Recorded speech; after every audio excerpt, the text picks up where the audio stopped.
Hello, everyone. Welcome back to the Sideline Shenanigans podcast today with Jacob Maggard.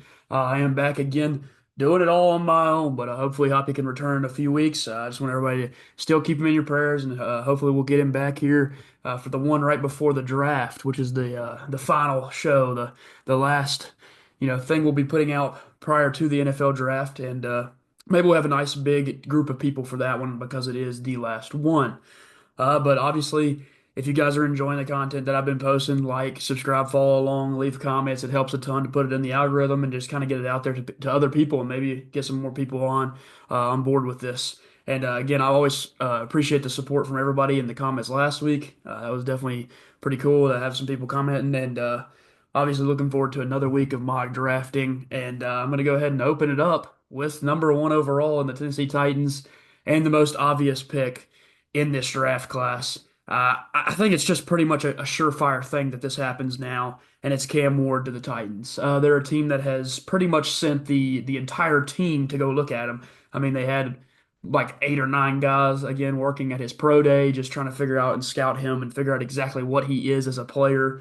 I think that his tape is very promising with a lot of the upside, and obviously there's things to fix. This is not the best quarterback class. We've talked about that already, but I think he has a lot of upside, a lot of potential. And when you're just trying to kick off again and redraft, get a new quarterback in here that can maybe be the future guy, I think Cam Ward can be that for the Tennessee Titans. Moving on to pick number two with the Cleveland Browns, a team that is obviously dealing with their own quarterback issues, as of course Deshaun Watson has not worked out after being one of the highest paid quarterbacks of all time. Obviously, that trade, it looks pretty rough right now. Gave up a lot for a guy that hasn't done anything for you. But I still think they don't go QB here. I think they're actually going to end up taking Travis Hunter, who is the number one player on the PFF ranking sites. He's definitely in my top three players, probably number two, right behind the next guy we will be talking about. But Travis Hunter is a phenomenal player. I mean, you're looking at their team needs. Receiver and corner are listed, so it's a guy that can address both of those issues. And I think he's going to end up bringing a lot on both sides. I think, again, the cornerback position is his best spot, in my opinion, but there's other people that think the receiver is his best spot. So it'll be interesting to see how Cleveland uses him and what they really want more out of him. But he can definitely be elite on both sides. I think that's obviously a good pick for the Browns. Moving to pick number three with the New York Giants, a team that they've kind of been in this process, looking at Shador potentially, and now that kind of seemed to die down a little bit. And then at one point, it was Cam Ward dropping to them at three, and they would take Cam Ward, which, again, in that situation, I think that would happen for quarterback, but I don't think that's happening anymore. And I'm going to go Abdul Carter, the edge rusher out of Penn State. Of course, had that little bit of a slip up with the injury to his foot, but not that big a deal. We think he's going to be completely healthy come season time, especially. And Abdul is just nasty. I mean, he proved it in the playoff when he was out there wrecking havoc. He is one of the best players in college football. Going into the NFL, he can be one of the best edge rushing prospects we've seen. I love Abdul Carter. As you know, I think he's the best player in this class. I think the Giants get him at three, shore up that edge rusher position. Thibodeau has not worked out really well for the Giants, so now you're getting Abdul who can come in there and put pressure on that position alone and just be that elite edge rusher for the Giants. Moving into pick number four with the Patriots, again in a no trade mock, not doing anything to change it up. I think that they're obviously going to go O-line. I think it's just too big of a need. They desperately have to protect their star quarterback in Drake May, and I think Will Campbell's the pick here. Obviously, one of the linemen that's kind of up and down throughout the draft process. There was a point in time where maybe Mimbu had jumped up ahead of him because of the combine. But overall, I just think Will Campbell was the best lineman in college football last year. I think he's got the background of being as good as he was. And I think, again, the Patriots would be happy to grab him because he can play tackle, and I think that's where they're obviously going to want to play him at. But if he doesn't work out at tackle, he can be an elite offensive guard in the NFL. So, again, Will Campbell just makes a lot of sense to the Patriots at four. And then moving into pick number five with the Jacksonville Jaguars, a team that has a multitude of needs. I mean, Evan Ingram is now gone. You cut him, he's going to the Broncos. So you could draft tight end here, and I don't think that maybe a Tyler Warren would be out of range here at five. But I don't think they go that way. And receiver even could be a big need for this team. But they did get Brian Thomas last year, who had a great rookie season. So I'm going to stick with the defensive lineman on the interior and Mason Graham, a phenomenal talent. I've said it many times. He has separated himself from the rest of the D linemen in this class. And I think Mason Graham will be a game record, game changing type of player. I hate that the Jaguars are grabbing that because he is going to be tough for guards to block for years to come. Big addition to the team for the Jaguars.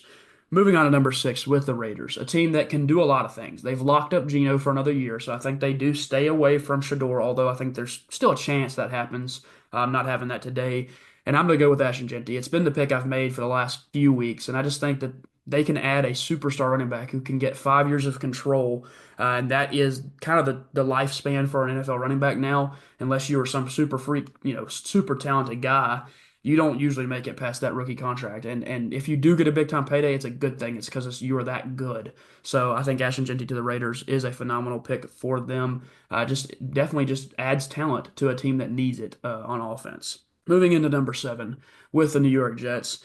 I've had, a couple different things here. I think Shador can go here. This is a place where he could sit behind a Justin Fields and learn. I think they can go Tataroa. They can grab that big time X receiver opposite of Garrett Wilson. But today I'm going to go with offensive lineman, Armand Membu, a tackle that is really, really good. I mean, he's a freak. He has that arm length measurement that I've spoke of many times. He's kind of created this stock for himself because coming into it, he wasn't talked about as the number one guy, and now he is talked about as a potential number one guy for the offensive line group. I think the Jets will be very happy to get this guy, and he will come in there and make an immediate impact at offensive tackle. Of course, trying to protect Justin Fields for the future. Moving on to number eight, a team that can go a lot of ways. I mean, Tetairoa McMillan is in play here for sure. Edge rusher being their biggest need, in my personal opinion, and that's where I'm going to go. But I'm going to go a little untraditional with the edge rusher. We've spoke about it many times. Jalen Walker being listed as a outside linebacker. Again, much more likely he goes in and plays that edge position like he was doing at Georgia. I'm grabbing Jalen Walker. I think the upside is really, really high. He's a speed rusher, probably going to be the fastest guy off the edge in this class, and can be a difference maker. He can definitely drop back and play some outside linebacker if you want him to, and be in a little bit of a coverage situation because he's experienced with doing that. But I just think he's a difference maker. He was linked to this team early on in the draft process, and from then till now, he's kind of always been tied to the Panthers. So I like Jalen Walker to go at eight. I think he's definitely good enough to go this high, and it's a little bit different from what we've been doing. Jalen Walker going at number eight. Moving on to number nine, we learned some pretty upsetting news for the Saints as Derek Carr is probably going to have a season-ending surgery, and if that happens, this is what I think they do. They go Shador Sanders, they grab the quarterback, they go with the guy with the highest floor maybe out of the quarterback room. He's going to be a consistent passer. He is a very accurate quarterback. Not like a Bo Nix from last year, but the accuracy alone has that kind of similarity. And maybe he works out here. Maybe Shador comes in and just finds his way to work with the system. He will have a nice receiver in Olave who, has had a couple rough seasons here and there. He'll have a good running back in the backfield that he can also pass to.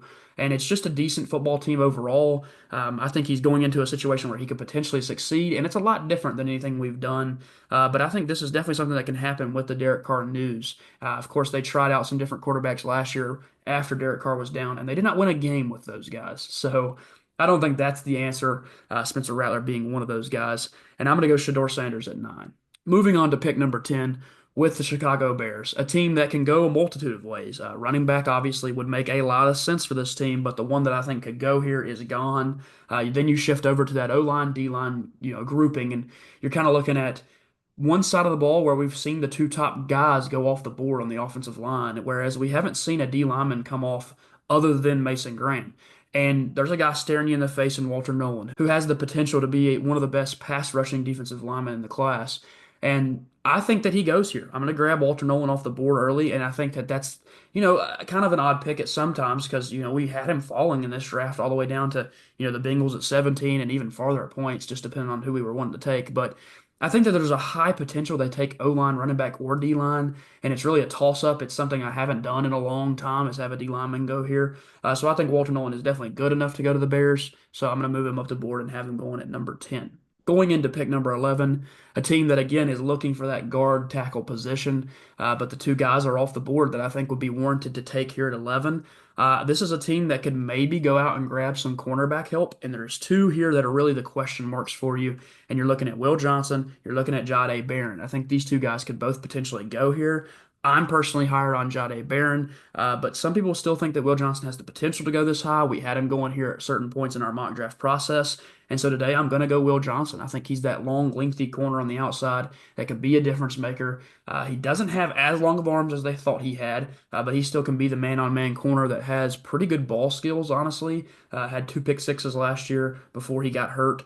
And this is a team that can go a lot of ways. They could end up snagging that guard or tackle here, but today I like going cornerback, change it up a little bit, and get back to what we originally were doing when we had Will Johnson going here at the very beginning. Moving on to pick number 12, and there's an obvious guy that's fell down the board here in this situation. Tetairoa McMillan to the Dallas Cowboys. You're looking at a team that has CeeDee Lamb, who plays a lot of slot receiver actually for this football team. And originally we were saying maybe they go out and grab a slot, but I think they grab an outside guy. There's been some rumors about Matthew Golden, but if Tetairoa is here, I think Tetairoa can go to this team and make a big time difference. I mean, again, he is that big time jump ball threat on the outside, 6'4", 6'5", pretty heavy guy that can still run well. And I like Tetairoa to the Cowboys. And again, if he's here, I think that that's kind of a home run pick for them. They want to grab an offensive weapon. So if Genty's not making it to 12, grab Tetairoa McMillan, who's considered the best receiver in this class. Moving on to pick number 13 here with the Miami Dolphins, a team that can go a lot of ways. They're obviously a team that is desperate to get help to protect Tua Tagovailoa, and we've seen them go offensive lineman here a lot in our draft process. I mean, early on we were taking Booker up here this high, going in this area because again their guard is really bad. It's definitely a pressing need for this football team. The two tackles are gone that are really warranted again to be top tier picks, and they lost one of their best players in that secondary in this offseason in Javon Holland. And I think there's potential for this pick. So today I'm going to go this way, and Malachi Starks in the first round. Now, again, to me, their biggest need is going to be that offensive line. But we've went that way before. We've done that a ton, and honestly, that's kind of been our only pick at that position. I think there's a lot of potential that if Will Campbell and Armand Membu are both off the board, they can grab Malachi Starks here. He is probably the best safety in this class. Again, Emmanwori made that push with that awesome combine, but Starks has had a phenomenal 23 and an okay 24. Again, the production wasn't the same, but he was trying to, kind of live up to the crazy season he had in 23. And Malachi Starks makes a lot of sense after losing a guy like Holland for the Dolphins. Moving into pick number 14 is the Colts, a team that going into the draft process maybe could have picked a guy like Malachi Starks, but I think they will stay away from the safety position here. And it's just the easy pick. It's the pick we've made every single time. I can't seem to make a different selection here because I just think it's too simple. It's Tyler Warren.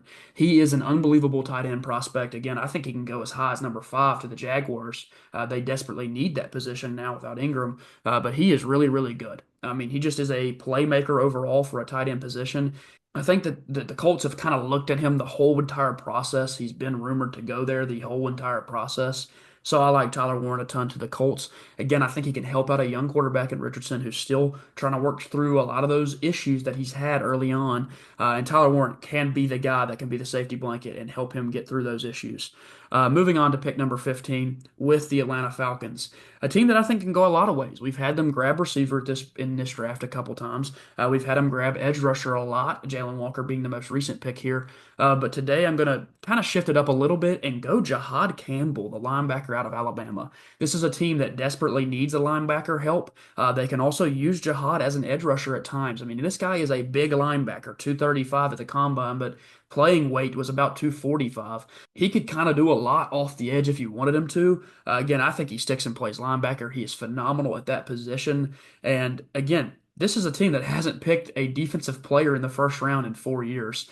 They've got to add help. If this guy is available at 15, he is obviously one of the best linebackers in this class. And again, to me, the one that is warranted to be a first round pick. I like him a lot to the Falcons. Kind of, again, a game changing player for their defense. Moving on to number 16 with the Arizona Cardinals. We've went in the trenches quite a few times, but we're going to flip it over to the other side of the trenches and go defensive here. I'm going to go interior defensive lineman Kenneth Grant from Michigan, a guy that is very, very good. Of course, he has been up and down our draft board during this process. But the rumor mill again is kind of kicked up and said these D linemen are really good, and they think that these guys can go high. Kenneth Grant is definitely good enough to be going at number 16. And again, you're looking at that Bengals team kind of getting sniped of him because I think they were definitely staring down that D line position as well. But I like Kenneth Grant a lot. I think he ends up with one of these teams in this area. Again, Cardinals, Bengals, all making sense. But he just is a game wrecker on the interior for the Cardinals. Moving on to number 17 with the Cincinnati Bengals.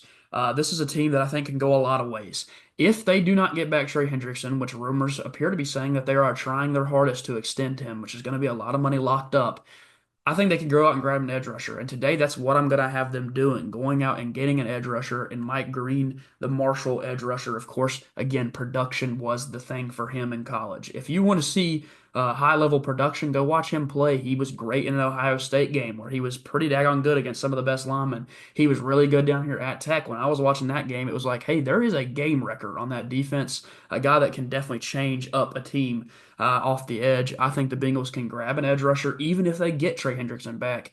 But Mike Green would be the kind of coming in and replacing Henderson if he's traded. And again, he just is a very, very good player that can be definitely warranted to be picked at 17.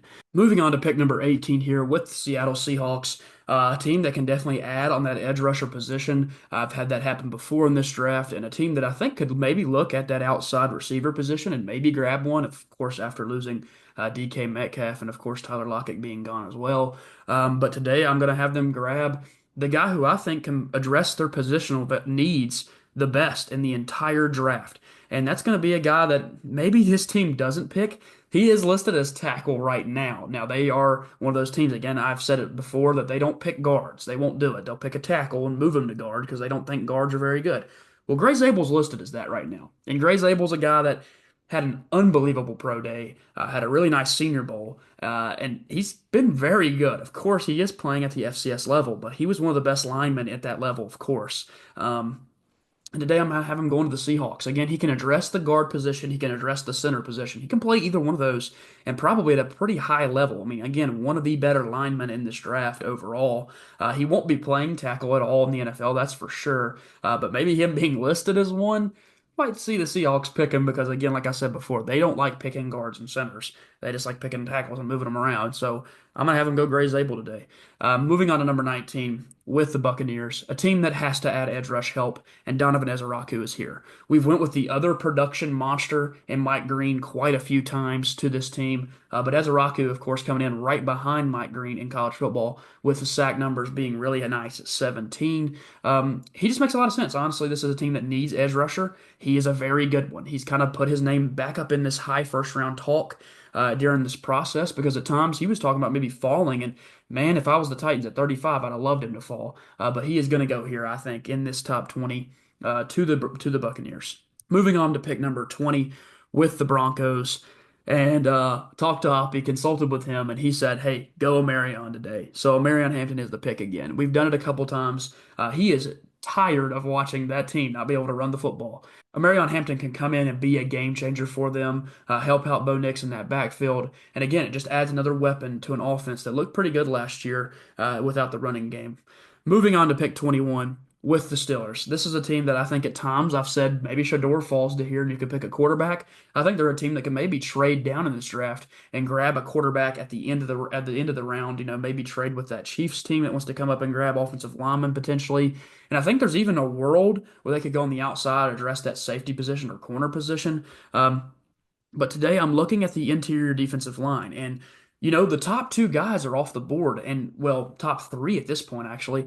And I still think they can end up grabbing one of these guys on this board. And today I'm going to be going with Derek Harmon, the Oregon defensive lineman on the interior. They have to address that position. They need to add depth in there. I think they would like a Kenneth Grant or maybe a Walter Nolan, but I think they will address that position. No running backs worth it here. No quarterbacks worth it here. And honestly, no offensive tackles worth it here.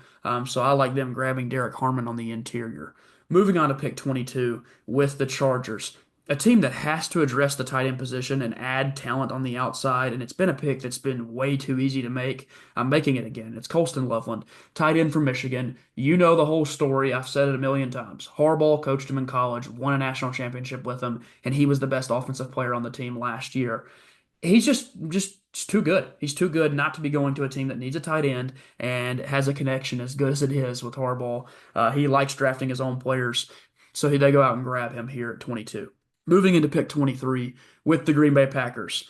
We've heard this story quite a few times. When their own player comes out and says, "We don't have an X receiver and we desperately need one," you're going to grab an X receiver in Matthew Golden. They have not drafted an X receiver in a long time. They have not grabbed one for a lot of their quarterbacks. Actually, if you think back to Aaron Rodgers, they just didn't draft any help on the outside ever. So Matthew Golden comes in off the awesome combine that he had, a guy that I think can go as high as 12 to the Cowboys, maybe even higher than that if people think he's the number one receiver. But Matthew Golden to 23, I think the Packers definitely love that player, and the fit is really, really good for a team that needs that outside number one guy. Moving on to pick 24 with the Minnesota Vikings. And Jahdae Barron is here, the Thorpe Award winner, and a team that needs a corner and potentially a slot guy that he can do either of those things at a pretty high level. I think that the speed he showcased at the combine makes him look like a potential outside guy, which people were saying, oh, he can't do that. He's going to be a slot. I don't know about it. I mean, the talent looked pretty daggone good in the combine. It looked pretty daggone good in the college football playoff, and he looked pretty daggone good all year. You don't win the Thorpe Award without being a superstar corner. I love Jahdae Barron to go to the Vikings at 24. Moving on to pick number 25 with the Texans. And there's a guy that has fallen down this draft board that Hoppy loves, and that is Josh Simmons. He is the pick here. He is an outside replacement for, of course, losing your best offensive tackle via trade, which was an odd decision when your offensive line was already pretty bad. You go out and you grab Josh Simmons, who you can lock up for 4 years, have the fifth-year option for him being a rookie, protect C.J. Stroud. It is the biggest need right now. You cannot have him hurt because if he gets hurt, it can ruin your season and it can ruin your team's future. I like Josh Simmons a lot to go down to the Houston Texans. Moving on to pick 26 with the Rams. We've had this team go quite a few different ways in our draft process. They could grab that safety corner position. They could very easily grab a tight end if one of Loveland or Warren is left on the board, which I highly doubt happens. But today I'm going to have them grabbing tackle Kelvin Banks Jr. Again, a guy that I think can probably shift down to guard and be better, but he might stick at tackle. And this is a team that needs to grab offensive linemen to protect Stafford in his older age seasons. And of course, this is a team that can still push for a Super Bowl potentially. I mean, they are very talented. They added Devontae Adams on the outside. I like Kelvin Banks a ton. I think he has a lot of potential. A guy that we talked about in the top 15 at one point in this process goes down to the Rams, and again, he's a game changer for them because they need offensive line help. Moving to number 27 with the Baltimore Ravens, a team that just has a fit that I've said a million times makes way too much sense. They always seem to grab some superstar guy that had all this talent and he ends up working out. I'm grabbing Nick Emmanwori. I think that the Ravens fans will be very happy with that guy because he is such a dynamic player. Again, a 6'3" safety that runs with the best of them. One of the greatest safety combines ever. This guy's different. He just is. And he's made big time plays in college. He comes in and helps out a Ravens team that would like to have Hamilton back there always playing that safety position because he's so good. And then they've grabbed two really good safeties over the last few years that can be difference makers in that secondary. Moving on to pick 28 with the Detroit Lions, and a pick that I love a ton. It just makes so much sense with a guy that's had issues off the field and a coach that can probably correct those. I'm grabbing James Pierce Jr. They're going to be really happy if he's here at 28. Again, the talent is unbelievable, and the off the field stuff is rough. It is. It's hard to coach a guy that can be a locker room cancer and cause issues. But I don't think he's as bad as he's been made out to be. And I think that a team like the Detroit Lions, who are ready to win a Super Bowl right now, can go out and grab him, hopefully get him fixed, and just have him playing big time football for them when it comes down late in the season. They want that edge rusher. James Pierce can be the guy for sure. Moving on to pick number 29 with the Washington Commanders, a team that I've had to go quite a few different ways at times. We're seeing some cornerbacks jump back up this board that had fallen at certain points in the process. Of course, Trey Amos early on we had going in the first round. I've seen him drop a little bit. Benjamin Morrison can easily do that as well. But today I'm going with combine hero Maxwell Hairston, difference maker on the outside that has unbelievable speed. Again, running a 4.28 at the combine is just ridiculous. You don't see speed like that every day. And they need a corner to help on the outside. They got to grab one. So Maxwell Hairston makes a ton of sense. Again, they cut ties with a guy who they just picked recently. And that cornerback room can be really good if Hairston's great. I love that pick for them at pick 29.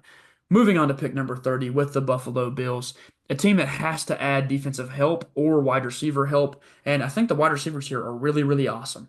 But they both play a position that Khalil Shakir has kind of, settled into. And I think that Josh Allen's created a good connection with him. So I'm going to go over to the edge rush position and grab the guy that has an unbelievable amount of potential in Shamar Stewart.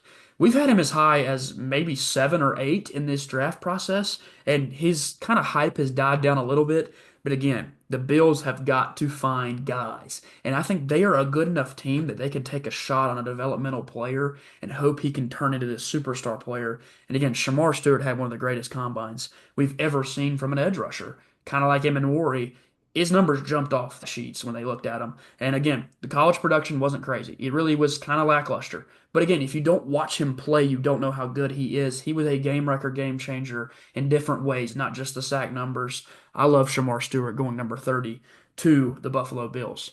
Moving on to pick number 31 with the Kansas City Chiefs, and it's quick and easy for me. It's Josh Connerly Jr. It's an offensive lineman. They have to address that position.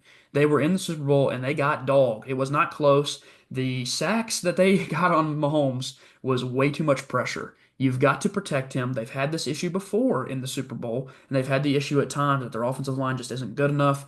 Go out and draft Josh Connerly. Let him come in and be the replacement tackle that can definitely change your team if he's really, really good. I love the pick for them a lot. Moving on to pick number 32 with the Philadelphia Eagles, a team that they've got a lot of options. They can do pretty much anything. They're very, very talented already. So this rookie coming in is just help for this football team. We have not seen them take a receiver in this draft process. Being listed as one of their top needs, of course, they don't really need receiver. They have DeVonta Smith, they have A.J. Brown, who are both superstars. But the A.J. Brown situation has been a little bit scary at times. There's some rumors that he's not happy. I don't know how you're not happy when you're on the Super Bowl team, but there has been those issues. And of course, we saw injuries from DeVonta, and he didn't have the season that he was kind of hoping to have after being really good at points of time. And I think receiver is in play. You're looking at two guys that are both ranked inside PFF's top 20, guys that have been rumored to possibly fall down the board. And Luther Burden is an unbelievable player. He really is. He easily can go here. But today I'm going to stay away from it. And the only reason I'm doing that is I want them to go out and grab an edge rusher. They have a lot of potential edge rushers here on the board. They've lost talent at that position.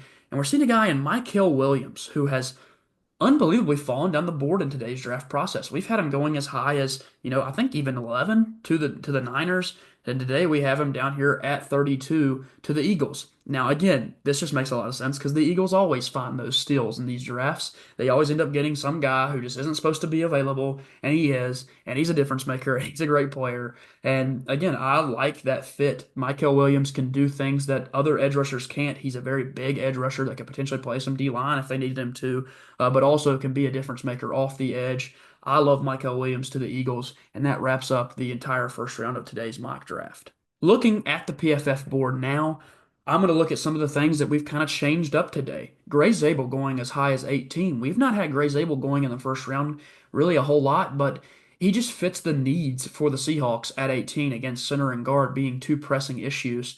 Then you look at the Steelers at 21, of course, addressing that D-line position, but the two best, three best being off the board. And then other picks that I really, really like is Shamar Stewart at 30. If he reaches the potential that he showed, oh my gosh, are the Bills getting a superstar? And again, he can kind of develop there. They're already really good. They don't have to have him be this unbelievable contributor immediately. It gives him time to develop and become a superstar. Then you look at that second, half, actually the first 16 picks. Jahad Campbell going 15 to the Falcons can be the difference maker for a defense that desperately needs that kind of help and a game changer. 12, Teteroa McMillan, the farthest we've seen him drop in our mocks. The Cowboys get an outside guy that can be a threat, that can change their offense, maybe help out Dak Prescott, who has had a lot of really good seasons in his career and can be a good quarterback. And then you look at the top of the board. I'm always going to mention my Titans. Cam Ward, he is potential. Again, it's all about does he reach it? Can he be a top 15, top 10 quarterback at some point in his career and be a difference maker for the Titans? That's what you're hoping for. If you're drafting him at number one, you're hoping that the upside you reach the full potential. I think he can. I've seen a lot from him. I think he's extremely talented.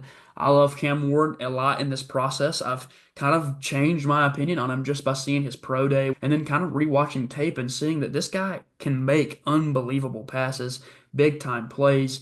Go out and grab Cam Ward and in that second round go get him some help maybe. But we aren't doing that today. but I just love Cam Ward a lot. I think he, again, is a game changer, a difference maker, and maybe he comes in and he finally reaches the full potential that we haven't seen a Titans quarterback really do for a long time.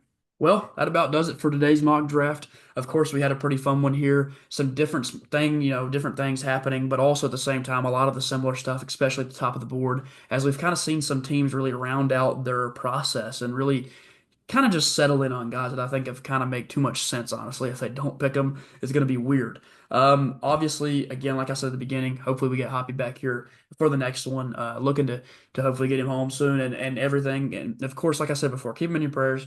And we should have him back hopefully soon. Moving on past that, I thank you guys so much for paying attention and watching these videos, showing up weekly at 7:30 on Mondays, Mock Draft Monday, of course. No other further remarks, honestly. Kind of looking forward to that next one because it could potentially be our last one. We might also do a draft special right before the draft, so maybe the day before and do like a quick top 10 projection or something. I'm not 100% sure. That look for the next mock draft though for sure on Monday of next week. And again, I thank you guys so much for coming back and watching these videos, showing the support. It helps a ton if people are liking, leaving comments. That is the two biggest things that can boost the video onto the algorithm, of course, which is obviously important. If you guys know, you got to be on that algorithm, or otherwise the videos aren't getting out there. I've had a ton of fun this whole process. It's my favorite thing to talk about is draft season. I look forward to it. I watch all 3 rounds, or all 3 days, all 7 rounds. A lot of people don't do that because the fourth through the seventh is it's not really a show, honestly. A lot of commercials run when guys are getting picked. But those guys can be difference makers. I mean, we just saw it. Brock Purdy being the last pick in the draft, being a difference maker. So again, I love the whole process. I really enjoy filming these videos, and I appreciate you guys for showing the love and support. Again, thank you guys so much for watching, and peace.